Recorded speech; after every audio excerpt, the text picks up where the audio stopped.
Welcome to Playbook Broken. The old playbooks just don't work anymore. Marketing is changing faster than most people can keep up, thanks to AI, shifting buyer behavior, and a business world that's being rewritten in real time. If you ever looked at your tried and true tactics and thought, yeah, that's not hitting like it used to, you're in the right place. On Playbook Broken, we're talking to disruptors, operators, and unapologetically honest voices about what's next and how we actually get there. No matter where you're watching or listening, remember to like, subscribe, comment, and share Playbook Broken. Welcome back to Playbook Broken. Today, I've got somebody really special I think you're going to like. Melissa Reeve is a 25-year marketing vet. Sounds familiar. I think we must be about the same age. Helping both organizations achieve hyper-adaptive performance, which I can't wait to talk about that. That's a great word. She's former VP of marketing at Scaled Agile, co-founder of both the Agile Marketing Alliance and marketing Frontier.ai. So she's clearly busy. And as if she wasn't busy enough, she's writing a book on AI. And she also hosts a marketing AI radio podcast. Melissa, welcome to Playbook Broken. So great to see you. It's been a while. Thanks for having me. It's a pleasure to be here. Yeah, that's awesome. So we were talking just before about the book, and I didn't mention the title, but tell us a little bit about that, because I'm sure it's very exciting. Is it your first book? It is my first book. The title is Hyper-Adaptive: Rewiring Your Organization to Become an AI Native Enterprise.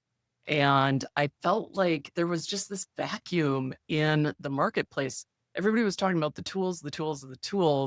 And of course, my background is in marketing, but also the organizational change management piece. And because I have this exposure to DevOps and Agile and Lean and systems thinking, my mind immediately went to, oh, we've been here before. We have seen things automated in factories. We've seen them. If you're not familiar with DevOps, it's basically taking software deployment and automating that. And I thought, I think there's some patterns that we can pull on. And I think I could articulate where I think organizations need to go to get from what I call a linear organization, which is strategy to execution, concepts to delivery. That type of organizing is great for 1950 and not so great for the age of AI. And so I said, we need to go from these linear organizations to what I call a hyper-adaptive organization. So the ability to sense and respond and adapt as AI also senses and responds and adapts. And we need to restructure our organizations. So that's a long way of saying the book is helping organizations continually adapt in the age of AI.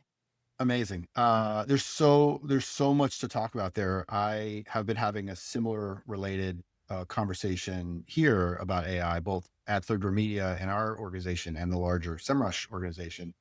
And AI literacy has been at the tip of my tongue for a lot. Those words have been in my mouth all week.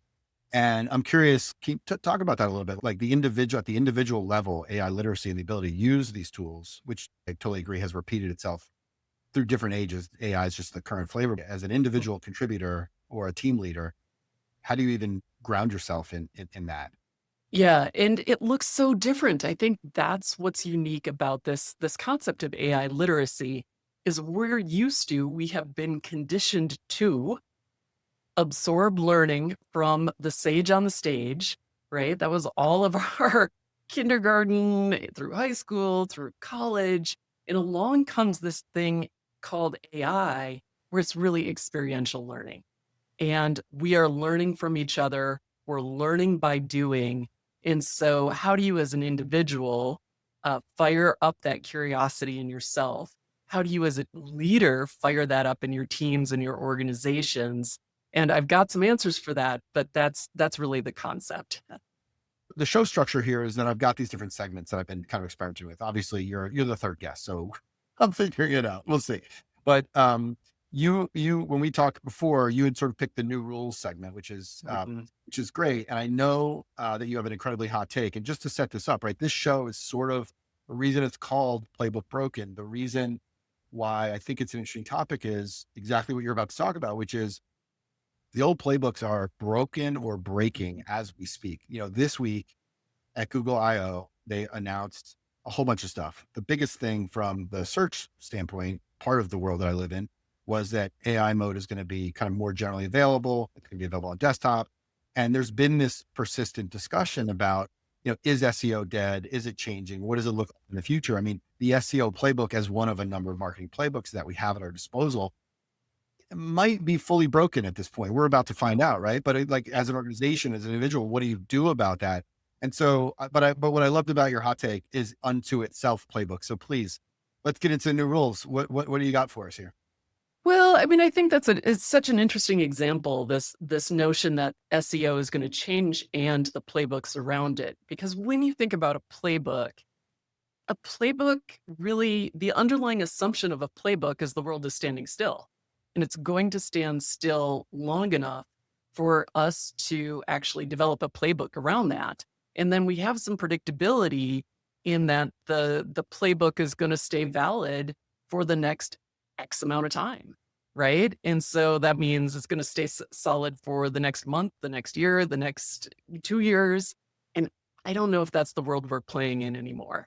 And so, what if instead of even thinking about playbooks, we start to think about guardrails? And we start to think about those guardrails of, okay, we know we have some branding guardrails. We know where the guardrails are today around best practices. And it also implies that our governance has to change a little bit too, the governance that guides those guardrails. And instead of saying we're going to meet once a year, we're going to revisit our brand once every 3 years, how about we shift over into dynamic governance? That we're meeting every week, every month, whatever that more dynamic governance is, and we're populating the new governance rules. Hey, this is where the brand is at today, into a GPT-like experience. We're populating our playbooks, our guardrails into a GPT-like experience, and the role of the people who are executing at the front lines, whether that's an agent or whether that's a person, is constantly pinging those GPTs saying, hey, where are the guardrails today? Where is the governance today? I don't even know where to start with all that other than to sort of reflect back, kind of what I said earlier, which is you've got technological change afoot. It's here. It's not coming. It's here. And you've got organizations that are under enormous amounts of pressure. People are under enormous amounts of pressure to sort of like figure out how to use these tools. Let's start here. Have we ever seen anything like in the modern age? Have we ever seen anything like this? I mean, people will invoke things like the automobile or the printing press, but Mhm. like in modern days, in my way of thinking, the internet itself is the thing that, I think I look at in my career, in our lifetimes, that like really changed. It was something before and it was something after. But that something before and something after took legitimately, you know, from a commercial standpoint, let's say the internet really became useful in 95, 96, and by 2001, 2002, it was sort of embedded everywhere. It seems like things speed up. So like from an adoption standpoint, have we seen anything like this, or am I thinking about this the wrong way? Or am I thinking about the right way? Well, you and I have both lived through the internet, and I feel like from a vibe standpoint, it's vibing the same. Like there's the buzz is there, and we're all like excited again, and we're like, this is gonna change everything. I'm a fan of Daniel Kahneman, Thinking Fast and Slow. And so I think there's only so fast that we as humans can absorb things. And so the technology might be moving faster than we as humans can even absorb it and put it to use. I don't know about you, but I find myself exhausted at the end of the day because everything is coming at me so fast, whether it's the evolution of AI or the output of AI itself, that it certainly feels different in that regard. I am exhausted at the end of the day, but I'm also wildly excited in a way. Like this, I think like feeds me my particular insanity is that I feed a little bit on chaos. I like chaos, and I'm really curious person. Like that's kind of the combo is my superpower. Yeah. And so I think that, yeah, I'm exhausted. And I think that there's people who are just exhausted, and they're not excited by this because they're feeling like, these tools are powerful. This change is scary. Companies appear to be, either laying off people or changing, like there's so much changing. It feels a little frantic right now. And then, how dare you try to keep up with the pace of even the news on a daily basis? It's like, well, now Mhm. there's VO and there's ChatGPT 4.1 and, I think a lot of us haven't done the work to understand, like, how do these things actually work Mhm. and what are the opportunities that are coming at us? The big one that I heard this week that I had not, to my discredit, I hadn't really considered, how important.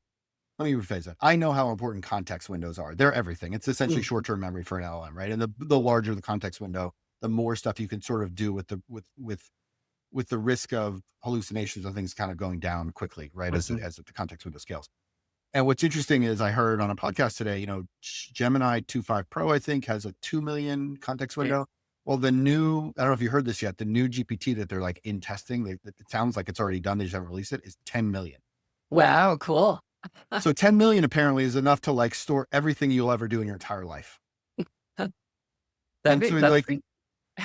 but it's like, well, what does that mean? Like, Mm. okay, so now we have an AI that just doesn't process prompts, but actually knows everything about me. And I could point it at my home server and be like, here's my old Yahoo account. I don't know. And so I think that's part of what's challenging here from a human standpoint is like, got it. There's a lot of change. It's stressful, but like even the art of the possible, like I Mhm. went to a hackathon a few weeks ago and in about 9 hours created something that is quite sophisticated and also very cool looking and is a lot of code. Like it generated a lot of code. Now I'm not a coder. There is something different about this technology is what I'm Mhm. saying. Like previous technology things, it's the autonomous nature, I think is what I'm getting at. And that's the part that I think makes your notion of what happens to playbooks kind of fascinatingly like challenging, right? Like, so the notion, like when I think of a playbook, I think of, I don't know, a football coach on the sideline with like with a big book Mhm. on like, what play do we want to run next? Oh, it's this Mhm. situation, very linear. Mhm. But I think what I think you're getting at, might be interpreting, but what you're getting at is like that world's gone. Like a linear Yeah. playbook is like you're too slow and you're not innovating enough. And so how do you reorganize our minds to work and live in a totally fluid environment Mhm. where you've got effectively a super intelligence helping you at the same time? Yeah, I mean, it's the magic genie, right? And so it's going from that static things are sta it's things are static to they are dynamic. And so I'm thinking about that SEO expert who wakes up today, has their, I'm gonna call it a GPT, but it could be an agent who's constantly monitoring for the latest information, what's changed today in terms of SEO, what are the best practices right at this moment? And says, I'm building a landing page if landing pages still exist. How do I optimize it for this moment?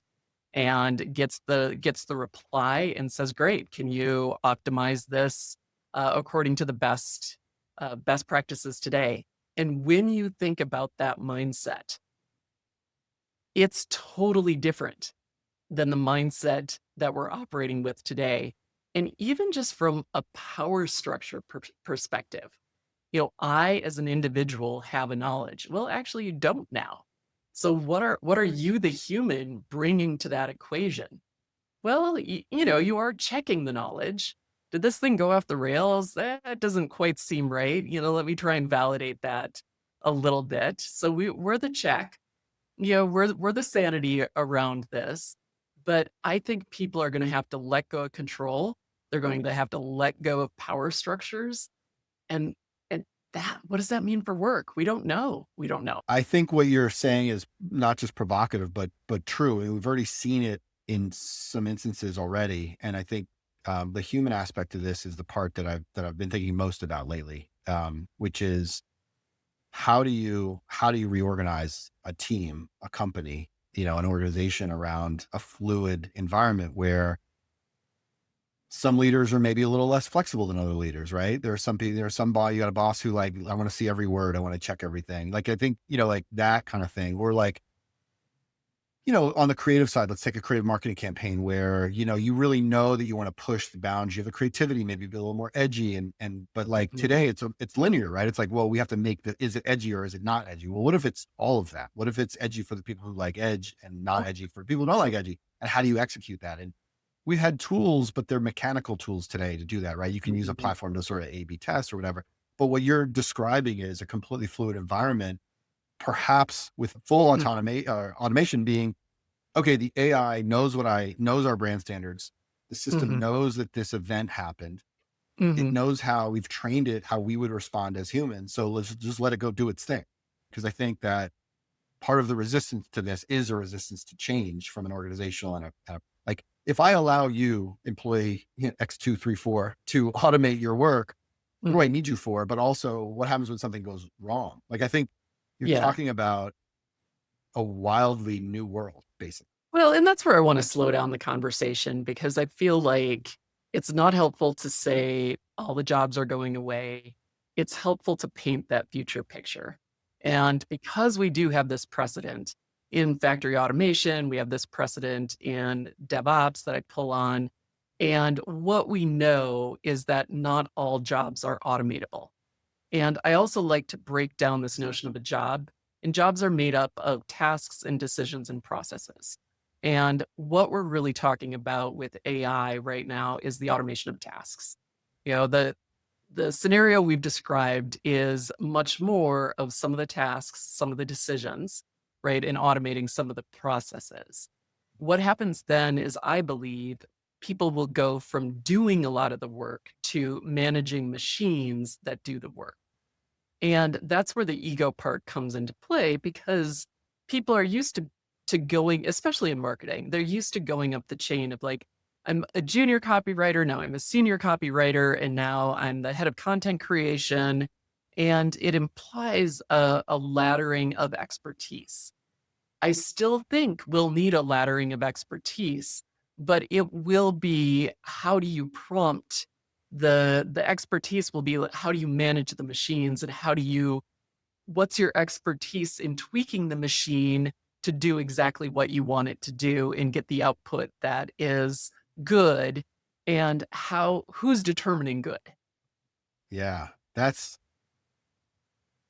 right, right. Because who's determining good? I mean, is it an outcome that determines whether something's good or bad? Did we or did we not achieve this goal, or is it you just didn't do it the way I wanted you to do it, and therefore, I mean, like I think that that's part of the challenge of management and again, Martech's law and Kahneman, and we're at that weird convergence moment. Clearly, the tech, like if the tech stopped developing today, everything we just talked about still is applicable. Like there's no Yeah. like the genie's out. Yeah. Hello, welcome to the party.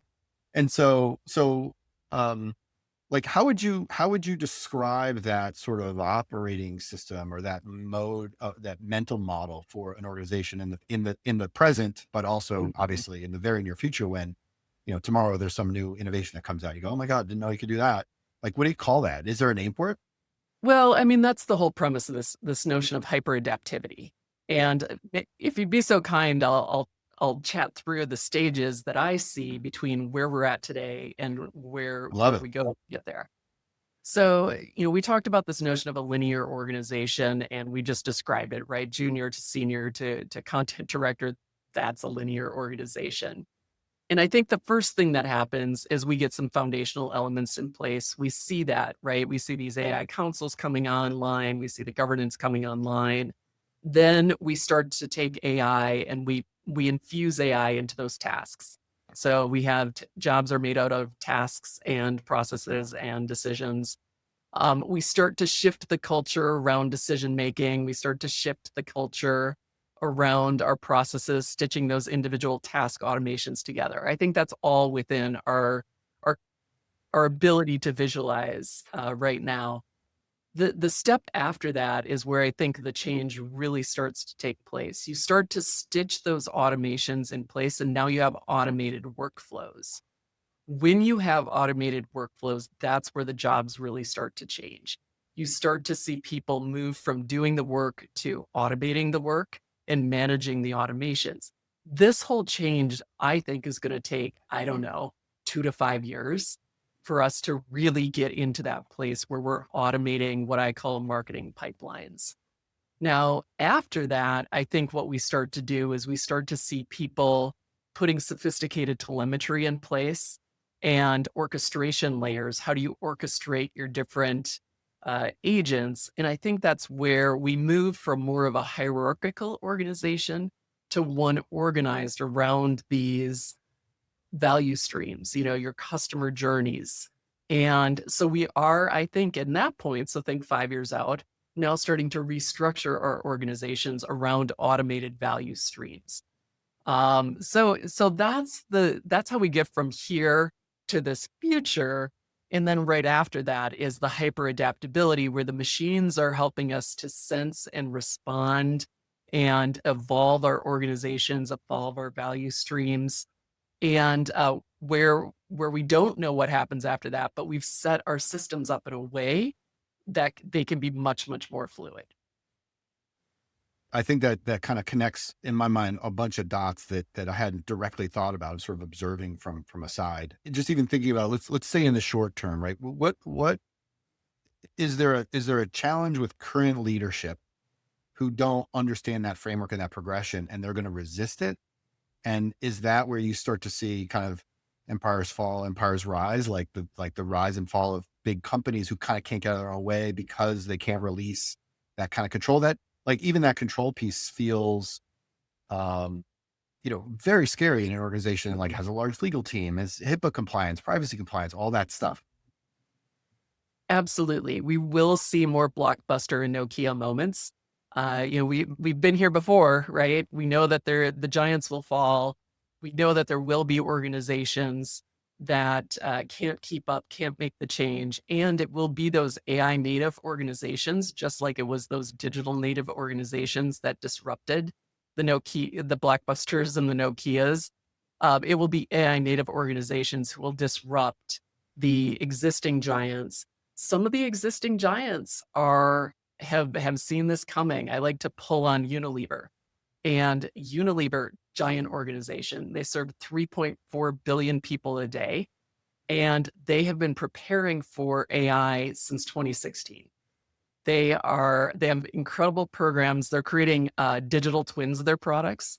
So imagine that you create a shampoo, and instead of testing the formulas in the lab, you're creating it in your AI-driven digital twin, and you are creating the packaging for that in a digital twin, and you're putting it out there in the market, in testing it before it's even gone into production. And so that's one way they're using AI. But the part I'd like to describe even more than that is what they're doing with the people. So they've taken the stance that says, we know jobs are going to change.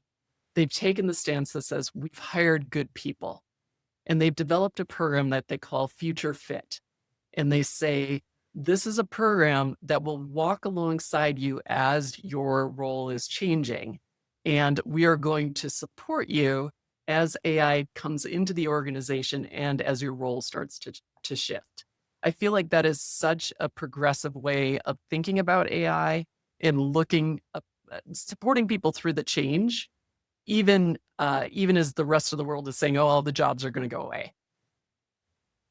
The presumption there is fascinating, and kudos to Unilever and the leadership there, and the belief that, hey, we've already hired good people, Mhm. but we're operating in uncertain environments, so let's walk alongside them and help them. This was a similar conversation I had this week multiple times around our AI council. Like, what are we want to do with the AI council? How does it work? So that future fit is a fascinating concept. I think one of the interesting things is it's that presumption, and we all should have this presumption, but do we? I don't know. Have we hired the best people? Do we already have the best people? And if we do, grass isn't greener, because everybody, like, there's nobody on the planet that knows what's about to happen. I mean, as incredible as your framework is, like, you could be wrong. I don't think you are, but, Yeah. like, we don't know. We have to play it out. That is fascinating. What about, if you're a high school kid or a college kid or parents of young, like, how do you think about the future of work from standpoint of the future generation of who's going to run these companies? Is it just that AI native, like, okay, these kids are going to grow up in a world where all this exists, and so it's going to be more native, and it's really like, are we going through what we went through in the 90s? Like, like, my bosses in the 90s were like, what's this internet thing? It's not even a thing. It's like, no, it's a thing. Like, and we tell you it's a thing right now. So, like, is that part of what we have to learn as a society? Like, how do we raise kids in an AI native world? Well, my sister's a second grade teacher, and I'm very encouraged when she talks about teaching her students. And she's in rural Kansas. It's not like she's in some sort of, like really forward thinking charter school in the middle of New York City or something. She's in rural Kansas teaching her students about the growth mindset. And she's teaching her students about emotional intelligence, right? And so she's setting the stage for human beings who can connect with each other, who can operate in a fluid environment. And that's what gives me hope because really all of us, I think about my own career and I've had to reinvent myself several times. Like that reinvention cycle might be accelerated, but I don't think I don't think it's a mystery, right? I don't think it's something that we haven't encountered before. Yeah, she's doing God's work, right? Like Yeah. anybody who's in that, who's doing that, she's so shout out to Melissa's sister, the second grade teacher in Kansas. That's amazing. Before we wrap up and move on, like any points that you were thinking about that you wanted to sort of hit in terms of like playbooks, like I think your premise here, and I appreciate it very much, is like looking at how to evolve a current playbook might be the wrong way to think about this. Now, certainly tactically in the next short time frame, sure, we can optimize Mhm. playbooks. But what you're suggesting is there is not one way to do this. I think you used the term in your notes to me, Taylorism, which I had not thought about in ages. Um, but what you're suggesting is that playbooks of the future are more like Google real-time GPS versus like a set of steps. Do I have that right? I think you have it right. And I think before we move on, I just want to circle back to our initial conversation around learning because so many leaders, so many individuals are thinking about how do I learn AI? And what I'm seeing, we all know that learning is changing, right? We're learning from YouTube. We've got this just in time, just for me type of learning. And what we want to fuel is what I call learning contagion. And that is this notion of social learning. And I'm gonna pull on an example from PricewaterhouseCoopers. And what they did is they structured what they called prompting parties. And that did two things. One is it surfaced a whole lot of use cases at the same time. Two, the prompting parties were with people in their own area and they could exchange notes.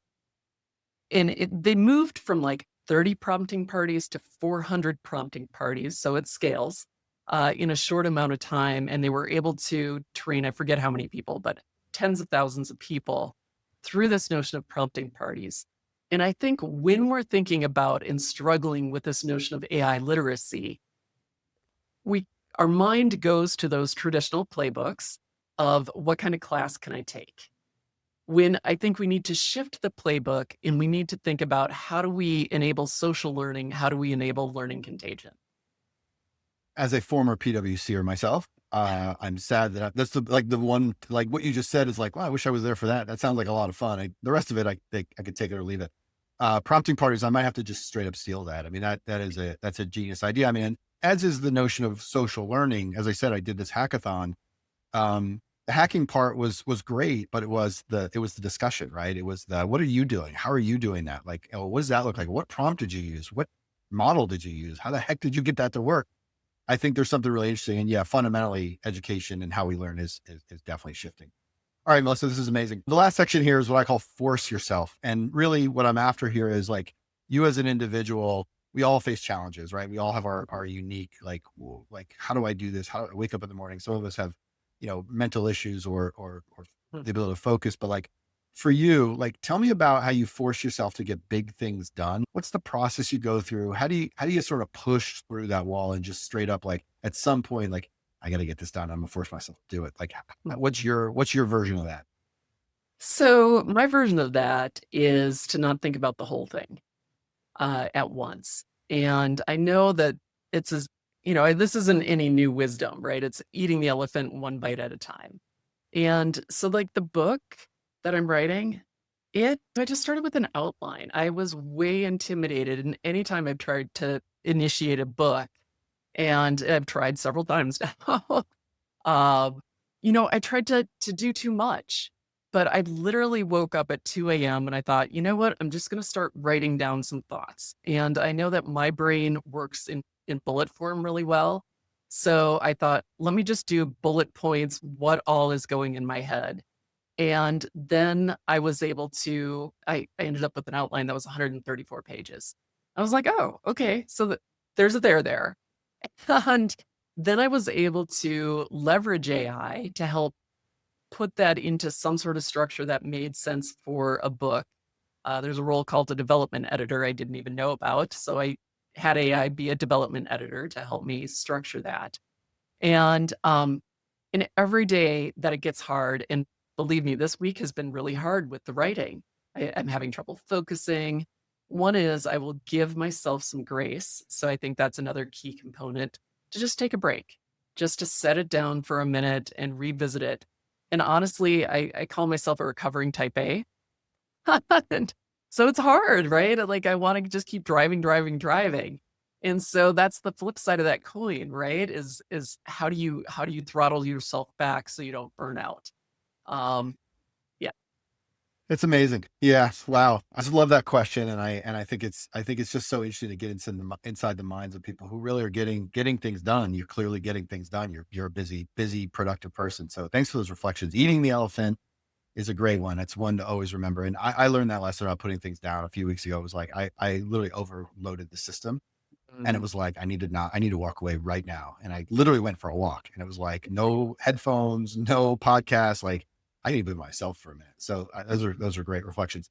Wow. The role of AI here, changing organizations, the playbook. I really appreciate the perspective here on, sure, short-term playbooks. Yeah, we can improve them, but like long-term playbooks are a dance, a coordinated dance with a lot of people. And there's some subtle changes to it. So that's an incredible learning. The conversation is great. I guess my last thing is, before we go, tell us where people can find you. Where's like, how do we interact? How do we learn more? How do we get a copy of the book? All that good stuff.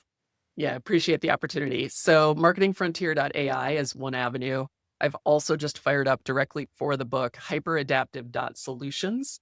So you can get on the wait list there, and hoping to get the book out fall of this year, but I'm at the whim of publishers as well. So we'll see. I wish you the best of luck. And that's it for Playbook Broken. If you have comments, feedback on the show, obviously it's an evolving format. We'll figure out if people like this or not. Leave a comment, find me on LinkedIn. Thanks for watching. Thanks for having me today.